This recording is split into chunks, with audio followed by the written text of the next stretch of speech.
Okay.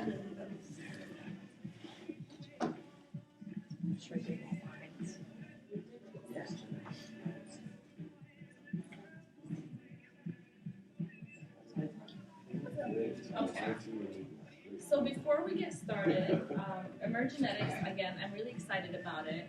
I'm sure a lot of you have heard of a lot of previous psychology assessments or personality tests from other companies, or if you've taken a psychology class. And I felt the same way. My undergraduate is in psychology, so I was all about the Myers-Briggs, if any of you guys have heard of it before.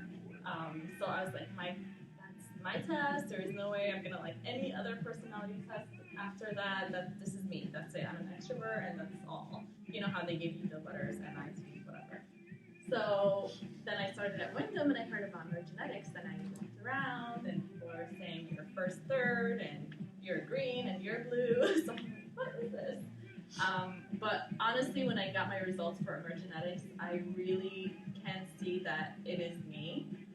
Not only with my thinking preferences, I knew my strengths and what I need to work on, but most importantly, the behaviors that it tells you about yourself. It brought on self-awareness, and it showed me how people perceive me, and I thought that was pretty cool. So it's not just a test that you take and you know you're an extrovert and you put away.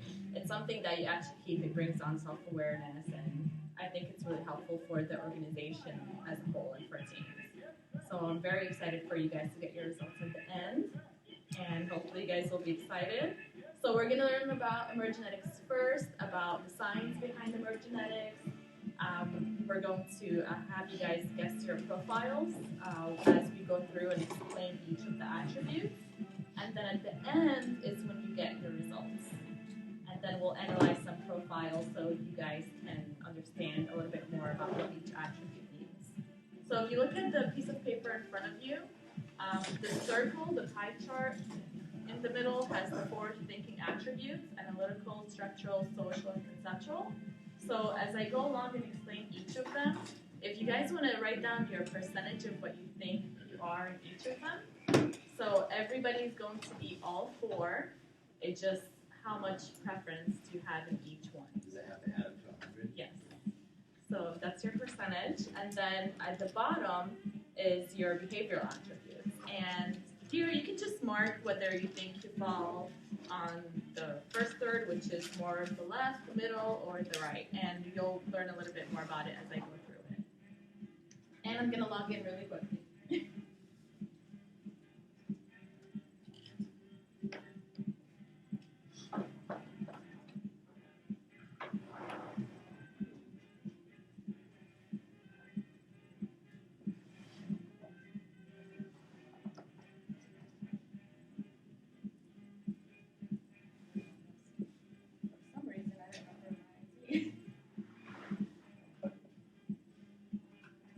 I'll just start with the activity first. Before we get started, I want you guys to turn that sheet of paper around. Does everybody have a pen or pencil with them?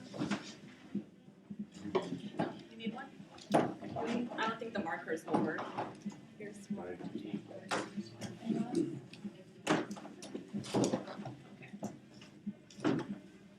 So, I'm going to say aloud a couple of numbers pretty quickly. I'm not going to stop or repeat them. And I want you guys to write them down as I say them. Okay? Are you ready? 2, 5, 13, 16, 19, 21, 7. Write down the first color that comes through your mind. Again, 3, 18, 29, 36, 15, 9, 2, 1. Write down the first piece of furniture that comes to your mind. First piece of furniture. And now 10, 19, 35, 16, 10, 3, 1, 7. Now draw a picture of a flying horse. Flying horse. Horse? Yep. Flying horse.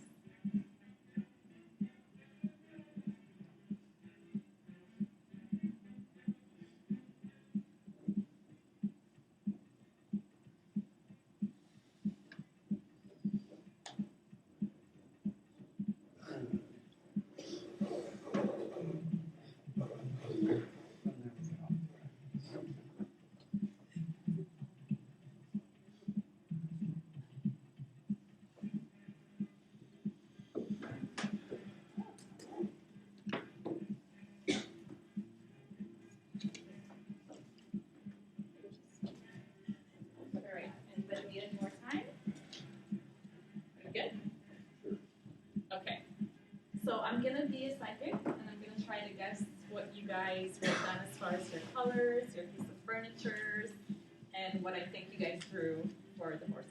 I won't look. So if anybody picked the colors red or blue, can you stand up? Green or yellow? Oh, pretty good at that. All right, what did you pick? Like pink. I knew it. A lot of girls pick pink. Is that your favorite color? Yeah. Okay. All right, you guys can sit down. Okay. For the piece of furniture, if you wrote down table or chair, if you can stand up. All right, what did you pick? Couch. Okay. Couch.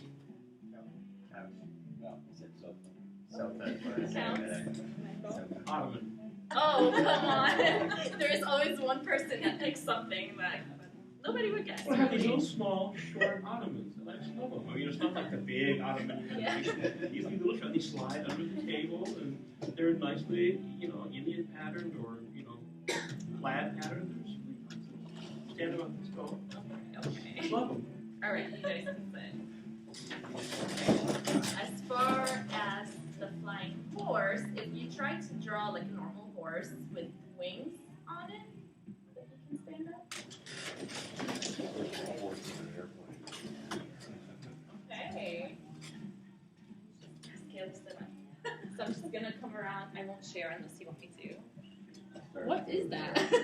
This is a horse handed out. Oh, that's a good one. I thought it would be too hard, but I thought maybe it'd be easier to do an airplane horse.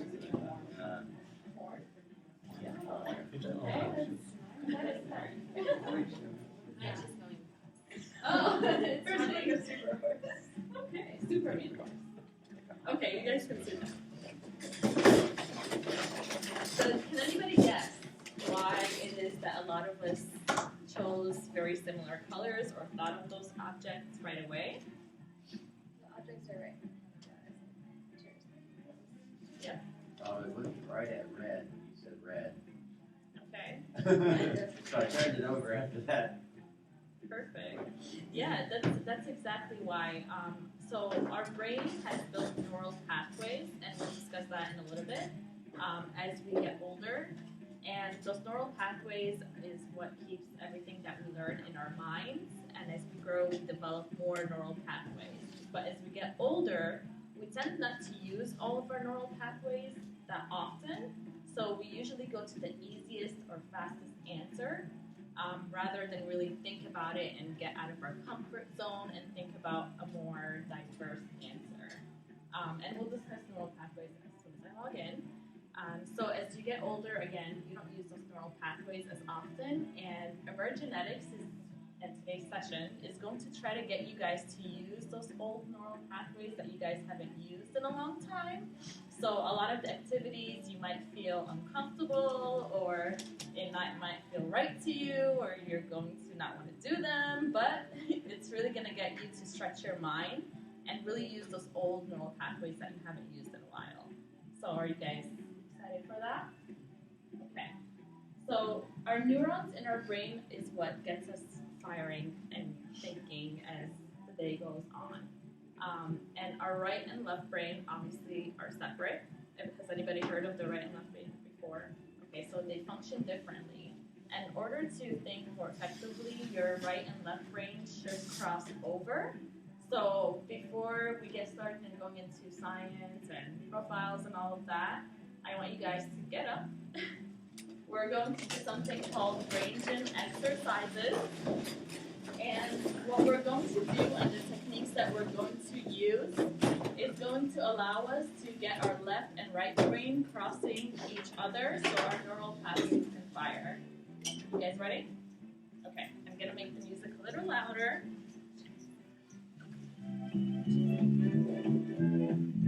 Okay. So the first one, we'll take our right hand and we'll lift our left knee and bring it to our right hand, and then left knee to right hand. And we'll just keep crossing over. So as you can see, we're crossing over our bodies, and that allows our right and left brain neurons to cross over each other. Yes. You're going to be tired tired by the end of this, so I'm sorry. Gonna make you exercise today. All right, stop. So take your right hand and do like this, your thumb. Look at your thumb, and I want you to create a figure 8. It's called lazy 8. And then I want you to look at your thumb as you create the letter 8. So it's kind of like sideways 8. And again, what this does, your eyes are crossing over from the right and left. So it's allowing, again, our right brain and left brain to function together.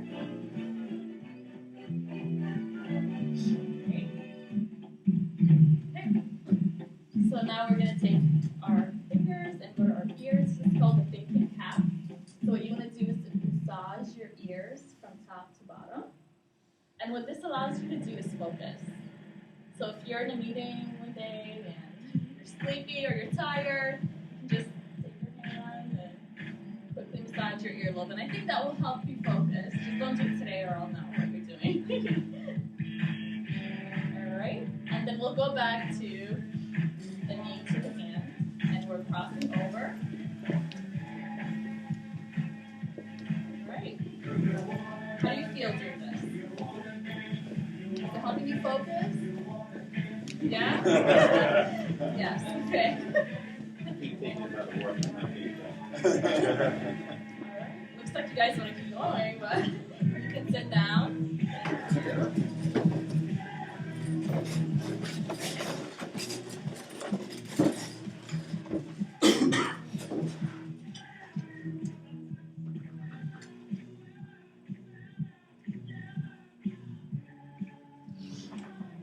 Well, that helped me remember my IT.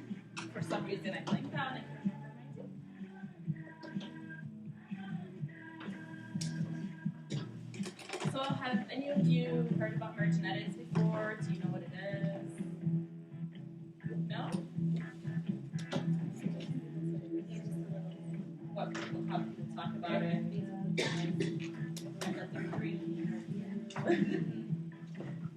Questions are very similar to profile testing. Yeah, it is. So the expectation is it's going to be one of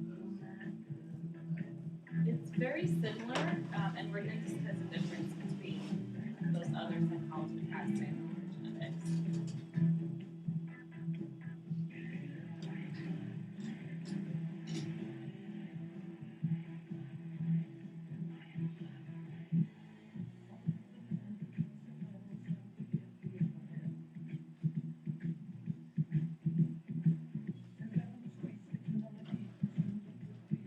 So how carefully is the music chosen?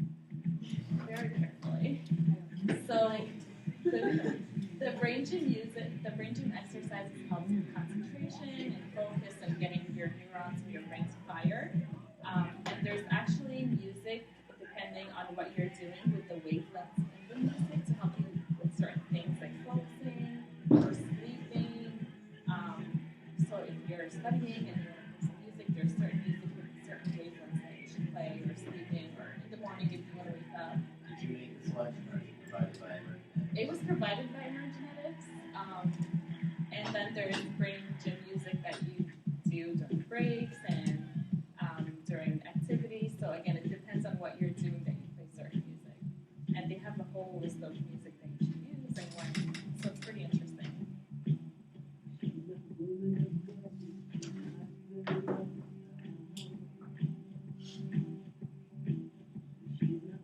She loves to clown. So based on the words, I think what I am. Did you pick it already? What do you think you are? Well, I just did 10, 20, 30, 40, structural, social, analytical, conceptual. 10, 20, 30, 40. I guess I'm right. But I'm going to see after how Right. Okay. And then compare it to your profile.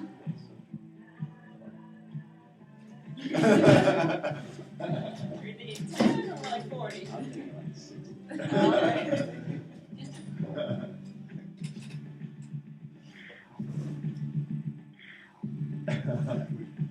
If it's helpful, That would be not fine. in terms of your number selection, which I know she's using, the in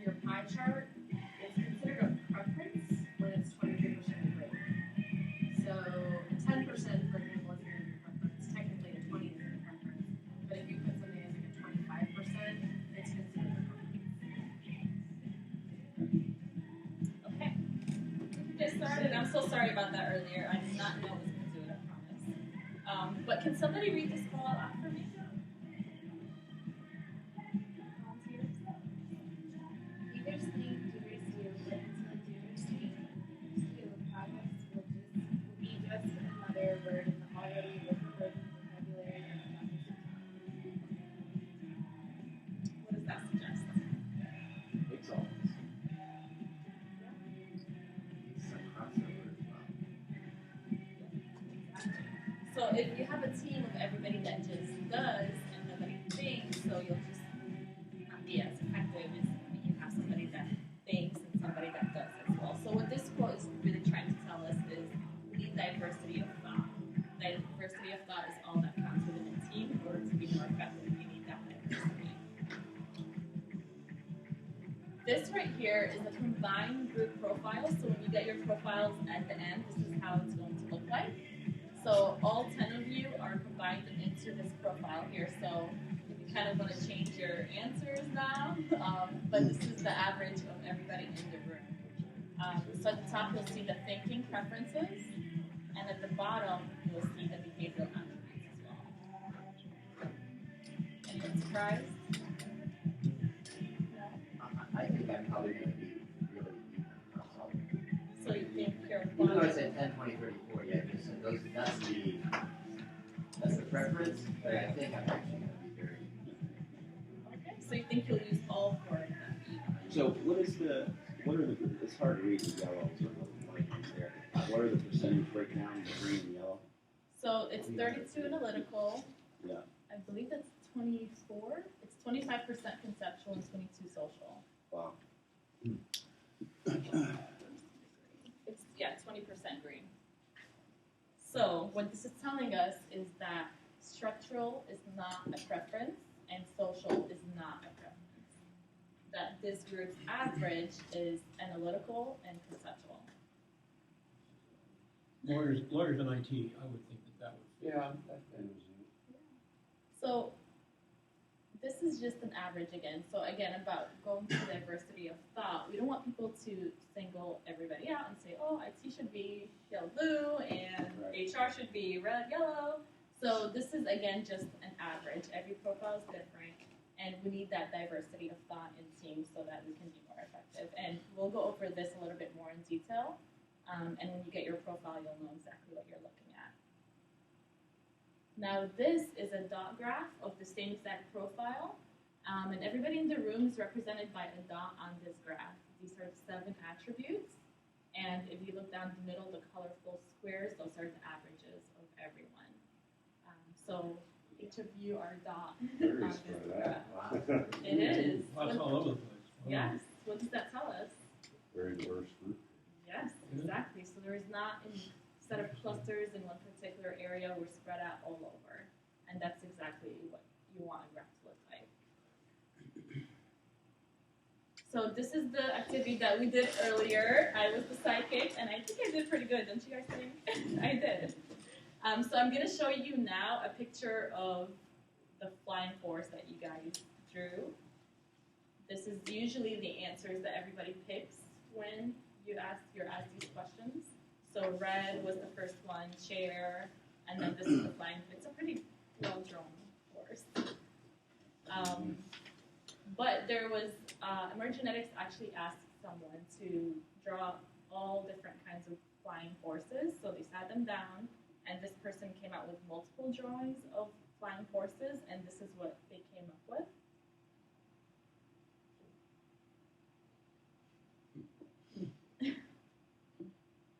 Pretty interesting, huh? What I was confused with is this one right here, the horse eating a mushroom. I was like, huh, okay, what was this person doing while they were drawing this? But it's amazing how they came up with all of these different types of flying horses, right? So when you really think about it and sit down and really try to think of something outside of the box or that you don't usually think of, this is what you can come up with, not just a horse with wings.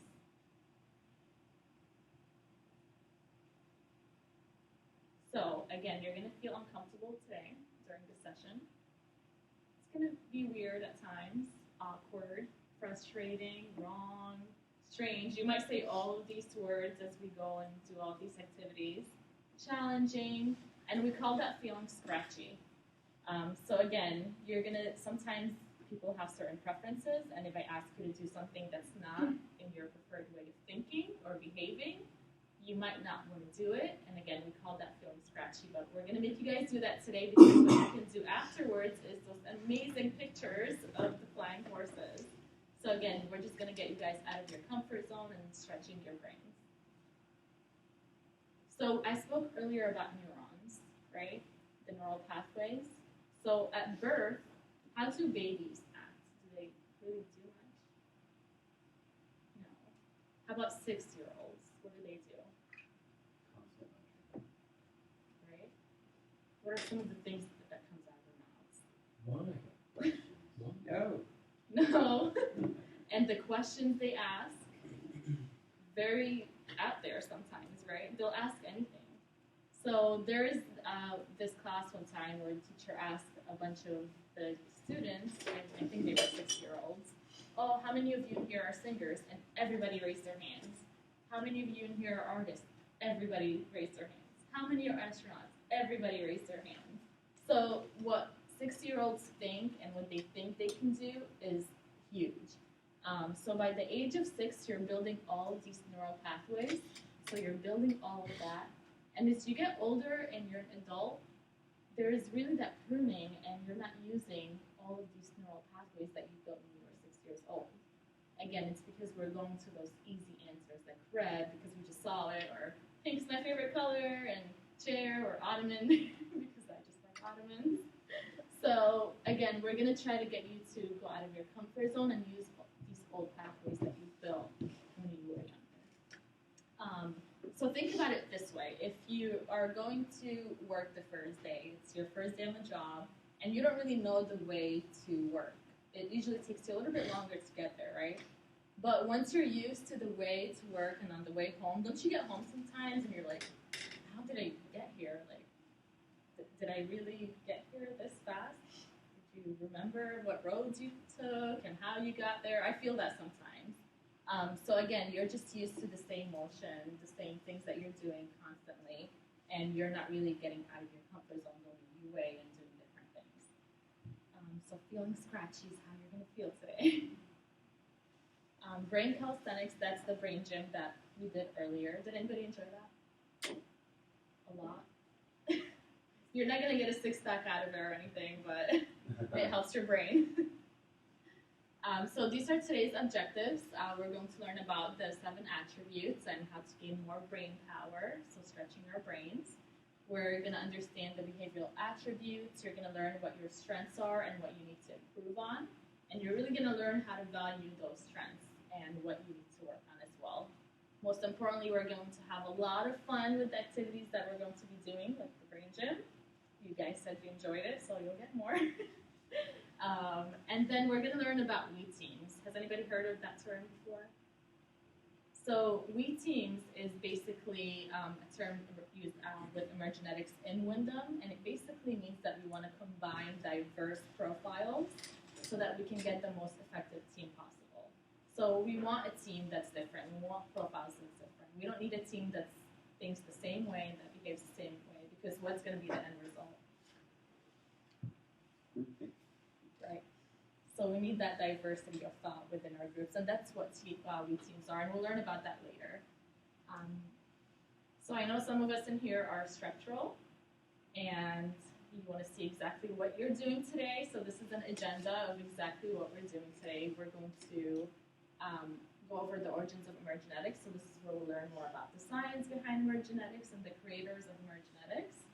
And we'll go about applications to your work and life. We'll analyze your profiles, and we'll give you your profiles. And then we'll do some activities and reflect on the day as we finish. You guys ready? All right. So I like to think of a 3-legged stool. I'm going to go back here really quickly to describe Emergenetics. So a 3-legged stool, at the top you have Emergenetics.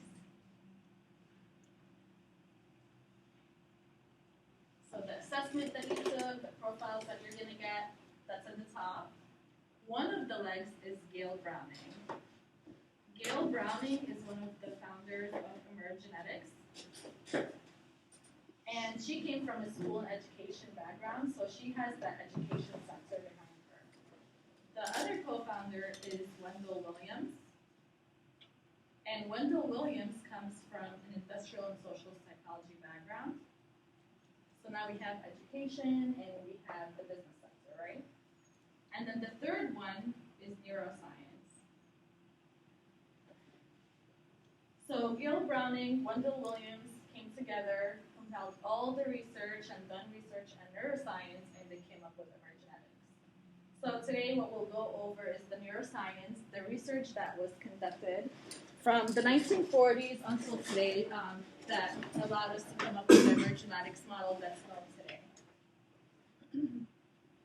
So this is a timeline of some of the events that occurred from the 1940s again until today that allowed us to come up with the Emergenetics profile today. So we'll go over these a little bit more in detail, and we'll start with the 1940s. So we have Dr. William Van Wagenen in the 1940s. He had patients with severe epilepsy. So he figured that I'm going to do the first split brain surgery ever to try and help these patients with these severe epilepsies.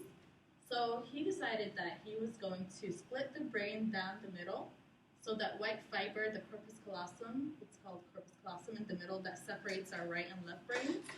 He decided that I want to split the brain down the middle, and maybe this will help the patients. So I know you think, well, isn't the person going to die? That's what I thought when I heard that, but no, they don't die, I promise. And he did that in the 1940s, and he concluded some of the research that he had, but Roger Sperry was also starting his career in the 1940s, and he was looking at Van Wagenen and learning from him. And he took that research, and he also conducted his own research on split brain patients. And in the 1980s, I believe 1981, he actually won a Nobel Prize for his research. And that concluded that the left brains and right brain do function differently. They have different functions and they do different things. And one of the things that actually came out of his research is a split brain patient. When this patient was given a spoon and placed in their right hand, the left brain can tell you this is a spoon, but the patient couldn't identify what this object does. And then when the split brain patient was holding the spoon in their left hand, their right brain can tell you exactly what this object does, but they didn't know the name of it. They couldn't identify the name of the object. So again, the conclusion of Roger Sperry's work is that the left brain, right brain do separate things and they function differently. Then in the 1950s, we have Dr. Paul MacLean, who concluded that there's a triune brain. There's 3 layers of the brain that evolved over time. The first layer is the reptilian brain, and it's deep down in there somewhere. And this brain is responsible for our automatic functions, like breathing, like blinking, automatic functions in our bodies that we do. Then the limbic system, right in the middle, and this is responsible for more of the memory and emotions that we have. And then finally, the outer layer, the cerebral layer, that's responsible for more of the advanced functions like language and critical thinking. So now we have the right brain and left brain functions differently, and we have the triune brain, the 3 layers to the brain. So in the 1980s, Ned Herman comes along and he creates the 4-quadrant model. So the circle with the 4 quadrants inside of it, and he concludes, remember the triune brain, that the top layer, the cerebral layer, right here, is responsible for more of the abstract thinking, and that the limbic system, the bottom layer, is responsible for more of concrete thinking.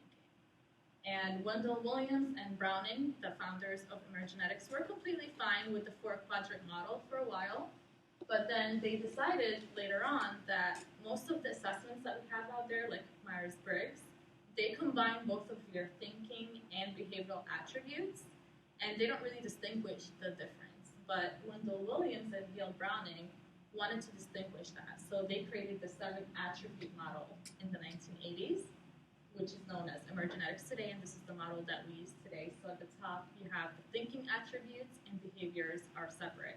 Because again, just because we think a certain way doesn't mean we're going to behave a different way. So it differentiates that. So today, in the beginning, you're just seeing a picture of a brain, and now today we have all this technology, and we have brain imaging. We can see how the brain looks like. So further studies are being conducted now with all the advances in technology. So before, this is a textbook picture of a brain. So I'm sure when Ben Wagner was trying to explain, I'm trying to cut the brain down the middle. This is what the corpus callosum looks like. This is what he was showing or was drawing because they didn't have the technology back then. But today, it's amazing that this drawing goes from that into this. This is what we can see today. This is an actual brain imaging of the brain. And right here, you can see this is the corpus callosum, the white matter in the middle, and what was split to separate the right and left brains. And this is a close-up of it. It's purple on the screen, but actually it's the white matter in between the right and left brain. And when I showed you the picture of the neural pathways earlier that was building when you're 6 and not being used when you're in adulthood, these are all the neural pathways in our brain. So again, some of them are being used, some of them are not being used, and we're going to use them today. And an even closer picture, these are bundles of the neural pathways, and it's amazing how it's perpendicular to each other, and it's so exquisite. It runs at exactly 90 degree angles from each other. So this is a close-up of the neural pathways. And here we have a 3D image of the brain, and I think if I click it, see it.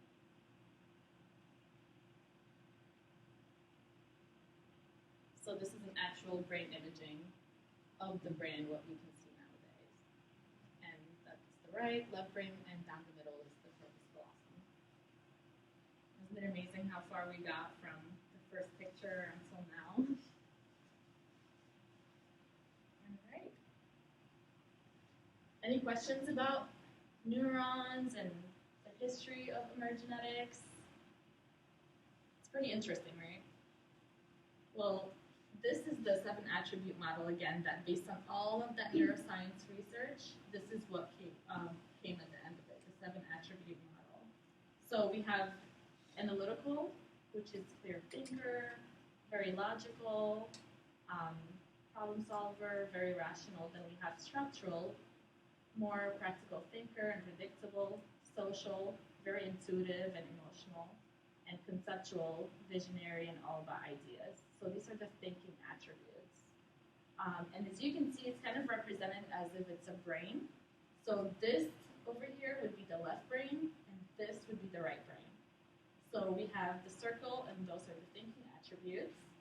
And then the behavioral attributes are demonstrated outside of the thinking attributes. Does anyone know why they decided to do that on the outside of thinking attributes? Any guesses? No? Take a guess. Like the layers of the brain, like that one picture. Yeah, yes, very close. It's on the outside because behaviors is what people see on the outside. So people can try to predict how you think and what you're thinking inside of your brain, but what they really see are your behaviors. And that's why it's represented on the outside. So again, once you get your profile, I know a lot of people tend to look at the colors in the middle, but in reality, behaviors, again, are really important because that's what people see. So we have thinking and behavioral attributes. So now we're going to get into the Emergenetics profile overview. So as we go along, again, if you want to write down what you think your profile is going to look like, or if you want to change it. The word emergenetics is derived from 2 words, emerge and genetics. And basically what that means is that your personality is based on not only genetics, but as you go along in life, those life experiences that you have and that emerge. So that's what emergenetics is. So there goes your trivia. Emergenetics means emerge and genetics. No whining. whining. So when you get your profiles at the end, somebody might think that they were conceptual, that they have to have some kind of conceptual in their profile and that this is their preference. So if you get it, you might be disappointed, but we don't want people to be disappointed. So there is no whining. People have to value their strengths and understand that everybody uses all 4 thinking attributes, like Janina was saying. So if you come back that you're analytical and you're social, that doesn't mean that you don't have conceptual and structural. Everybody thinks with all 4.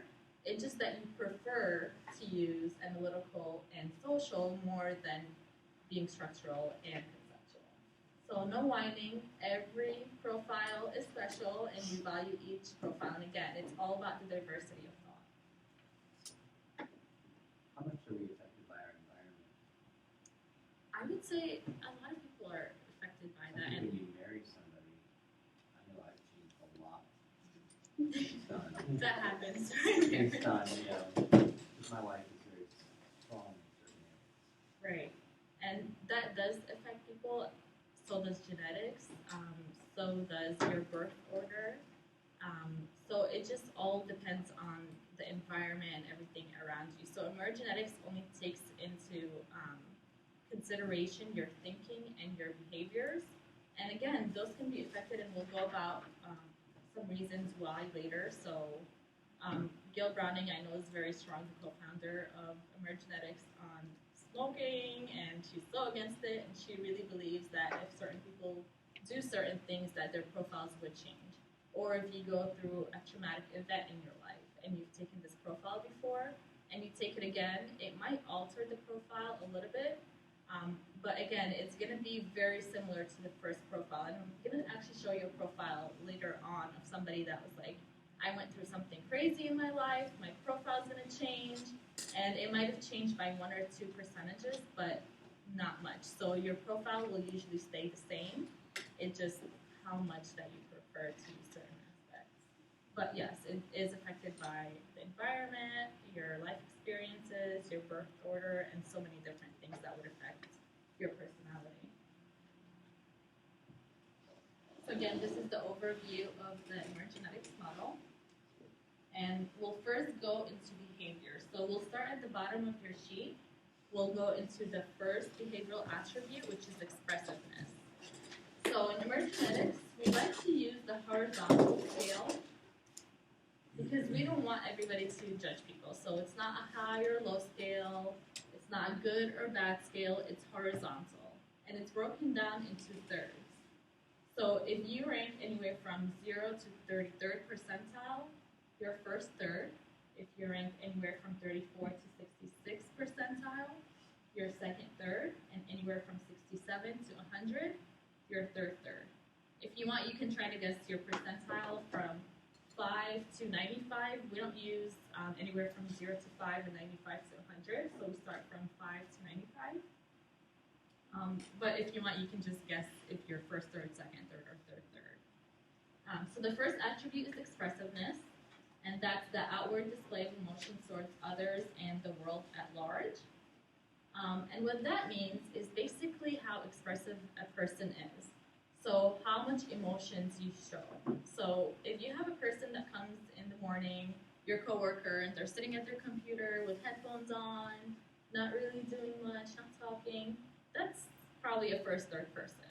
But if you have somebody that's third third, they might come to the office and say, you will not believe the day that I had this morning. Kind of like Sarah King, if you guys went to her event earlier this year, or last year, her gas tank, and she left the gas tank in it and walked away, and she pulled it or something. So she told everybody how she was feeling. So you'll know exactly how a third person is feeling. There is no questioning if they're sad, if they're happy. You'll know right away how they're feeling. It's just they're expressive all the way. But a first third can be very hard to read. So you might look at a first third person and wonder, are they mad at me, or are they okay, are they happy? But you will never be able to read their facial expression. They won't really show their emotions as much as a person that's third third. And then a second third will probably be happy or sad. It just depends on the situation. Are they feeling good that day at work today, or are they mad at this person or are they sick? It depends on the situation whether they're going to be expressive or not very expressive. So again, first third, second third, and third third. I'll give you an example. If you're at a wedding and you have a couple of tables, the first thirds will usually be sitting all the way in the back. At the last table, they'll just be sitting very quietly, observing, watching people dance on the dance floor, and for them, that's fun. They just want to sit back. They don't want to be in the middle of the dance floor, dancing with everybody. So the third person will be in the middle of the dance floor, or they'll just be really loud. They'll go around talking to every single person because they like building connections, or they like talking. They like to be happy. And they'll just be very talkative and very expressive. So that might be awkward for first thirds because they just want to relax and it's not fun for them to be out there in the open. And then second third, it just depends on the situation. Is it their best friend's wedding? Did their wife drag them to the wedding? Are they really going to enjoy it? Are they fighting with their siblings? It depends on the situation if they're going to be happy or out there, or they're going to be more quiet and sitting in the back. So that's expressiveness. So if you want to guess your expressiveness of your first third, second third, or third third, you can do that. Any questions on expressiveness? Yeah. So what if, like, say for instance, I think I would be like the person I'll be on the dance floor and I will introduce myself to the people I don't know at the wedding. Mm-hmm. But then it's like but then if I'm having a bad day, I'm not gonna be like, oh my god, everybody, I'm having a bad day. Right. Yeah. So then. So maybe it depends. Yeah. Maybe. Maybe high second third or low third third. Right. So yeah, again, you can be anywhere from 34 to 66. You might be 68 from third third. So it could be low third third, but you would still be considered third third because usually you're expressive and people can read you. And like when you came in this morning, you're like, "Hi, my name is Tweety." Yeah, it's Tweety. Tweety. And we talk for a while. Some people can come in and just say they're more third third. They need more time to feel the area, and it might take them a little bit longer for them to express themselves. Whereas third third, they'll automatically express themselves, no matter the situation. And now in the room, we have 30% that is first third. So 3 of you are first third. 4 of you are third third, and 3 of you are second third. I saw some laughing. Is there a reason? Like, do you think you know who it is? No, I was going First third? I'm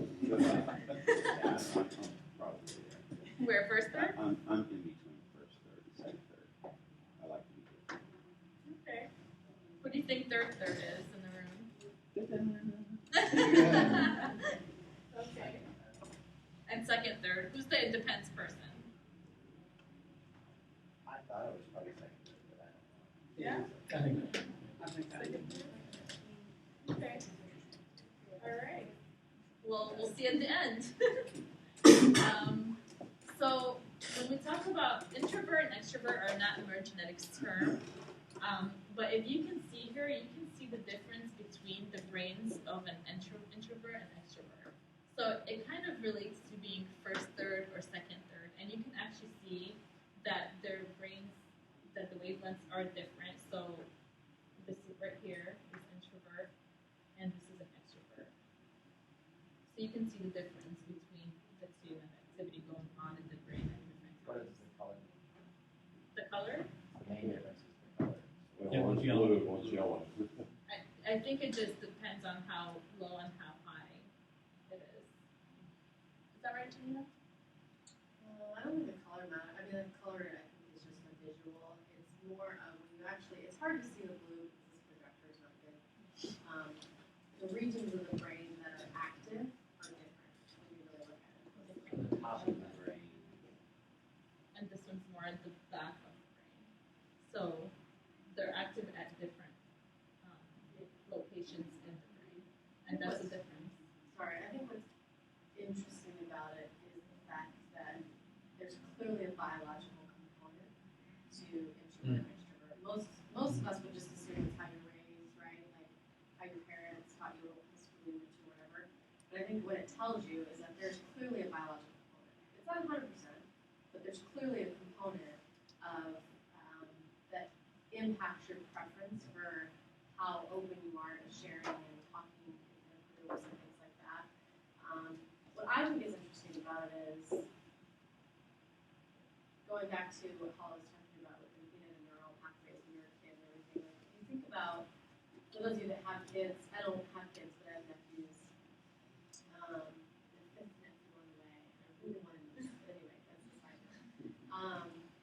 What I think is interesting is to see at a very young age how clearly different, like you can clearly see like an introvert, extrovert in a kid at a really young age. And I just find it interesting because as a child, I was extremely shy. And I think about all the times that my parents would try to like, push you to be like, it's okay. I mean, I didn't even like trick-or-treating as a kid because going up to a stranger's door was like completely awkward for me. And I just think it's interesting because sometimes I wonder, are we biologically trying to get kids to do something that doesn't come naturally? And the same thing with a kid who's, getting in trouble in class for like talking to their friends. Well, if they're just processing out loud and that's how they process, are we stifling them by not letting them talk out loud? You know what I mean? Yes. I just find that really fascinating. But at the same time, at the end of the day, there's societal norms, right? Like we all have to learn to behave in the classroom, et cetera, et cetera. So I think it's fine. I think, we're not, hopefully, destroying people's brains at young ages. But I just find it really interesting. It's 10 o'clock. Like, what does it all mean? I don't know the answer. And it's funny, Janina was telling me one time about her nephew, and she was saying that the story about the books. Oh, yeah. He was having a birthday party, and I think you said he was 7. So he's a 7-year-old, and her sister was asking him, so what do you want to do for your birthday? And he's like, Mom, can we just like have a party, all my friends come over, and we all read books?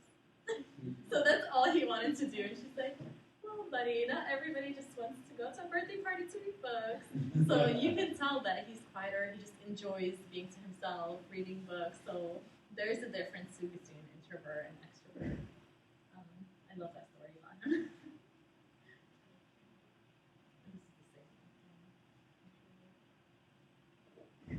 So assertiveness is the second behavioral attribute, and it's the style and pace with which you advance thoughts, feelings, and beliefs. And again, it's ranked first third, second third, and third third. So the first thirds, during the discussion, so say you're in a meeting, and the boss or somebody has an idea, and you have an idea in your head. The first thirds will tend to usually keep the idea in their head for a little bit, to kind of see what's going on because they don't want to cause a debate to go on. So they might keep that in their mind and not really say anything. They just want to keep the peace and remain calm. But a third, if an idea comes to the table that they don't like, they will tell everybody how it is. They will let them know, this is not a good idea, it's not going to work, we need to change that right away. So that's a third. They won't take time to think about it. They'll assert themselves and tell you how they're feeling at that time. And then second, third, it just depends on the discussion. Do they feel really strongly about the idea? If they do, they might jump over to third and tell you how they're feeling. But if they don't really care about the subject, they might be in the first third world and keep it to themselves because it just depends on the timing and how they're feeling that day again, if they're going to assert themselves or not. So if you think about a hot topic today, what's a hot topic today? Gun control. Presidential. Right.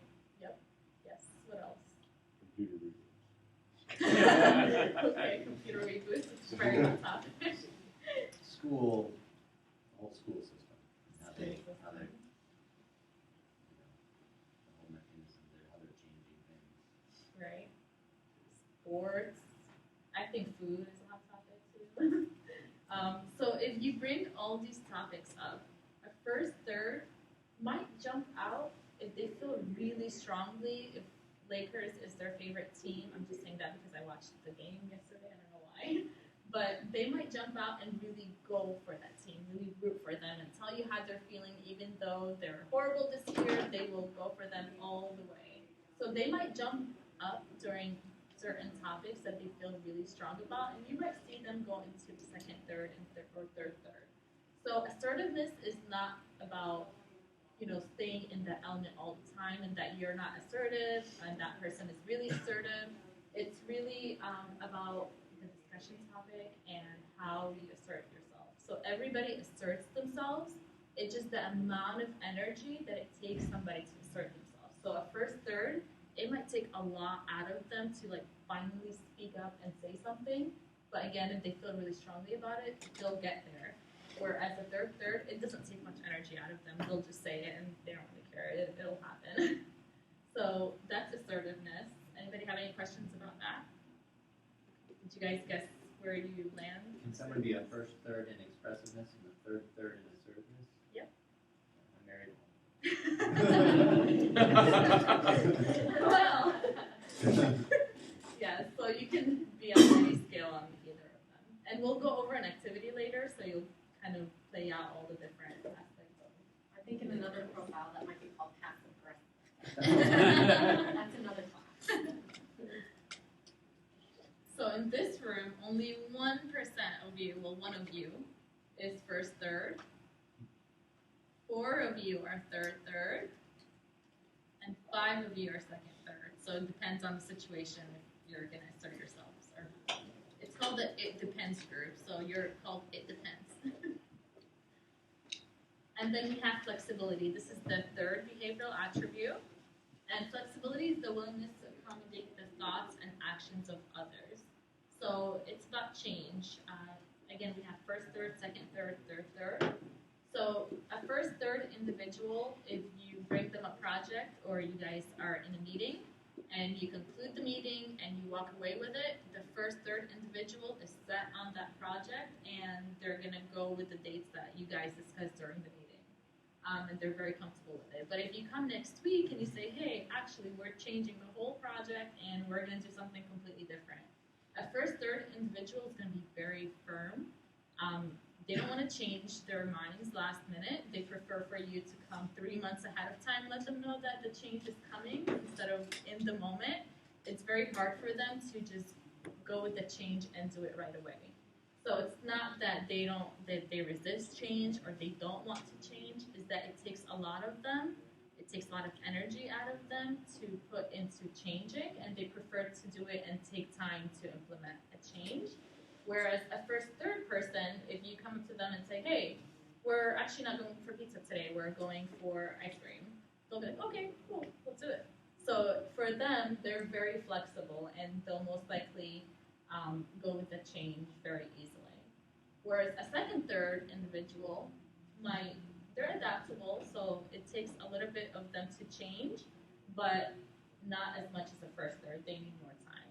And also, it depends on the situation. If they're not really craving any food today, they might say, okay, yeah, let's change lunch plans, that's fine. But a first, third individual might still be very firm and know, yesterday we decided we're going for pizza, and this is what I planned for. It's pizza. I'm not changing my mind.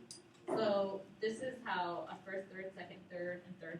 Again, it depends group. It depends on the situation.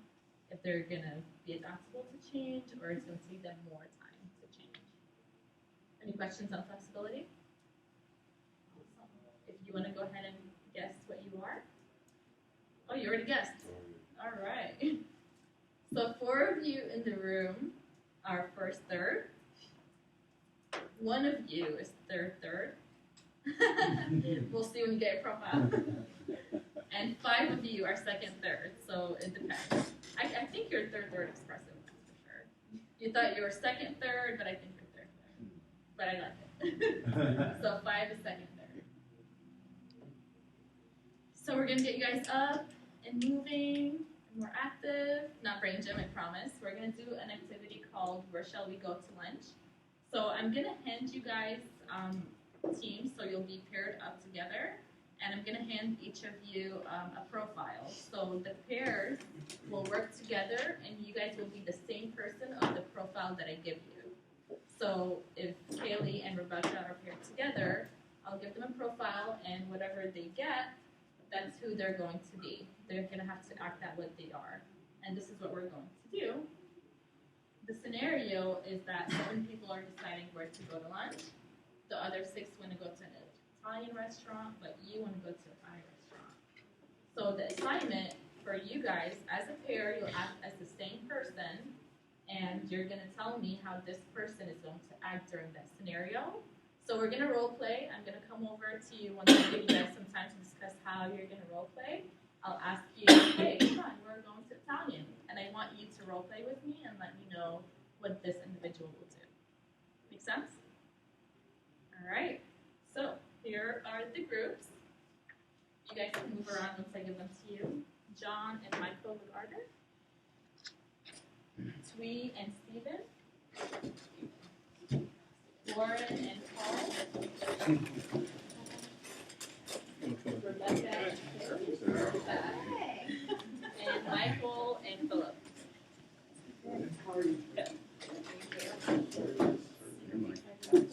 Yeah, that's why it's spelled the. All right. So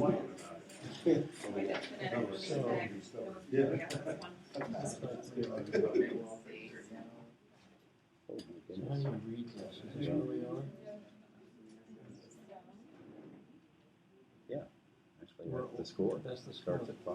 So we're really quiet, we're not very strong, and we're You're both going to be definitely the same not person, so flexible. I'm going to come to you and say, hey, hi. This is almost like me. So I think when she asked us on this one, So decide together. let's think about it. Yeah. Right? She says, let's go So to we're the one person that wants to.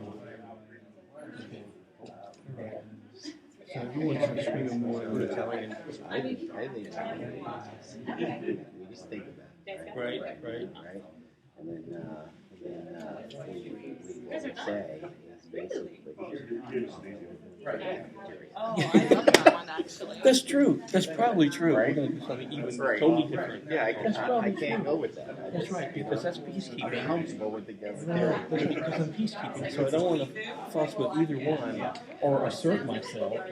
I don't want to do that, so I don't have to know my time. Right, so you guys go to it. Yeah, I think we have to process it, right? We have to think about it, Yeah. and not give an answer right away. Exactly, because we're going to be quiet. They're all, You guys decide I'm going to go to the calendar. right, and I'll see you later. Yeah. I think that's probably very true. And y'all tell me how I was when you get back. Because that's kind of peacekeeping. I'm not distracting. I'm not saying no. I'm being quiet. I go off and do something by myself. I'm focused on what I want to do. And I'm not going to let what you want to do disturb me. See, because the focus in firm is my willingness to choose to the restaurant because I'm not willing to do that. I come up with what I am Yeah, comfortable and I'm quiet and flexible and peacekeeping, so I don't want to say no and change the will of the other 6. I think that's probably very true. Yeah, I would agree. I'll see you later. Yeah, that's cool. I would go off and be by myself. Yeah, that's exactly right. That's cool. There's 4. Oh, yeah, see, there's 4 are all over the place. So that's us. She probably gave this to us for a reason. Yeah, I'm sure. And I'm sure they follow this close to where I am. Pretty interesting. Pretty interesting. Found this easy. Yeah, this is easy. That is very Pretty cool. I wonder why you gave this to us. It It depends. Trying to get it out, get us out. Exactly. Although I think that's pretty much where I am. Are you guys ready, or are you more time? But I think that's pretty cool. More time? I think it's pretty cool. That was fun. I think you're right. That's exactly what you're doing. No wait. No wait. Well, you guys are that's great. So we have 1 more minute to go ahead. Right. Can't wait to see how Twee's gonna play that. There's no way. Yeah, she go.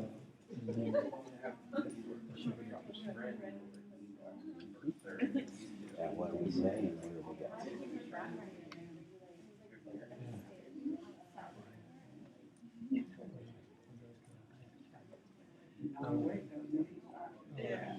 All right. So we're gonna start. I'll start with Oh, that's this us. group, so I'll come to you guys. Okay. So, hi guys. So, you ready to go to Italian? Well, Why don't we go to the we're cafeteria? gonna get Well, I want to go to Italian. That's okay. Are you coming to Italian too? No. I think I'm gonna go. But Italian is so good. Yeah, And we It planned is for good. it already. I like it. I think. Don't go. It's okay. Really? I'm okay. They're having panda in the cafeteria. Okay. Yeah. You sure? I'm gonna go. You guys That's don't want to fine. come? Yeah, we'll see when you get back. All right. Okay. Thank you. Okay, good job. So this is their profile. They're first, third on all 3 behaviors. So they did a really good job on flexibility. Like they were not budging at all. But let's see what else. And assertiveness. They weren't very assertive with it. So first, third, and then expressiveness. They might have chatted a little bit longer. Usually they'll just say, nope, we're going to the cafeteria, bye.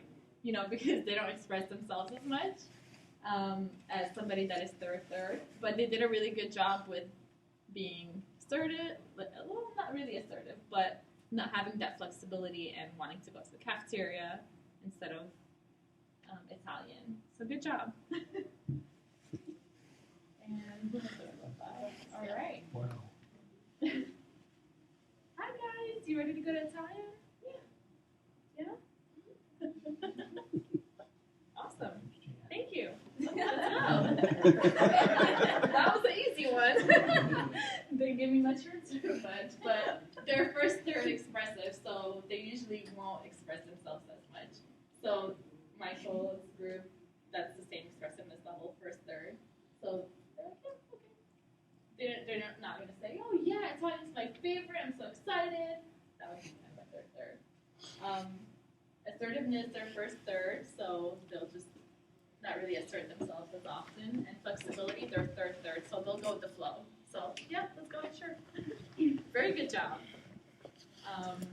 Who has this? This one. I love this profile. If you flip it the other way, you can kind of tell the personality of this profile. But, all right, you guys ready to go to Italian? No, have fun. Why? Let's go. You planned this. Bye.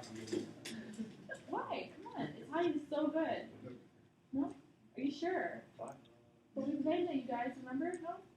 Nope. Okay. All right. Thank you. Bye. This was a tough one. They really shut me down, and I'm social, so they hurt my feelings too. So as you can see, assertiveness is third. So they're gonna assert themselves no matter what, and they'll tell you the decision right then and there. Nope. Mm-mm. And then expressiveness, they're not really gonna tell you why. They won't tell you how they're feeling. I mean, they were laughing a little bit, but I think it's because of the situation. They won't tell you how you feel. They won't tell you why they don't want to go. They're just going to keep it to themselves. And then flexibility is also first, third, so it's going to take them time to change. They don't want to go to Italian last minute. They're going to do what they decide they're going to do because they need more time, more advance notice, right? Very good job. All right, where's the Depends group? You guys ready to go to Italian? That restaurant. It's Italian. Is there breadsticks? I'm sure they have breadsticks. That also sounds kind of good. Right? I had Italian yesterday. Yeah, but Italian is so good. It's my birthday too, so. Oh, it's your birthday. Yeah. On what? If it's your birthday and you want to go, we can go. Yeah, that sounds good. So yeah, let's go. Yeah. Awesome. Thank you guys. Let's go. All right. That was really good. So they're second, third. So as you can see, they were kind of like, oh, okay, well, maybe. Well, do they have breadsticks? It depends. If I'm gonna go, it's your birthday. Okay, fine. I guess it depends. I'll go ahead and go with you. So that's a really good job on that one. All right. Wow! Whoa! Whoa! Hey, you guys, want to go to Italian? Have you been to this new Thai place? It's Thai based down the road. It's so incredibly Oh awesome. my I can't God. believe we should really go there. I mean, But- it's really great food. I mean, the rice, the spices, it's just But I have unbelievable. Italian. It's like a museum in there. They It's have just so breadsticks. awesome. Breadsticks, I'm looking for them. Oh, they have cheese.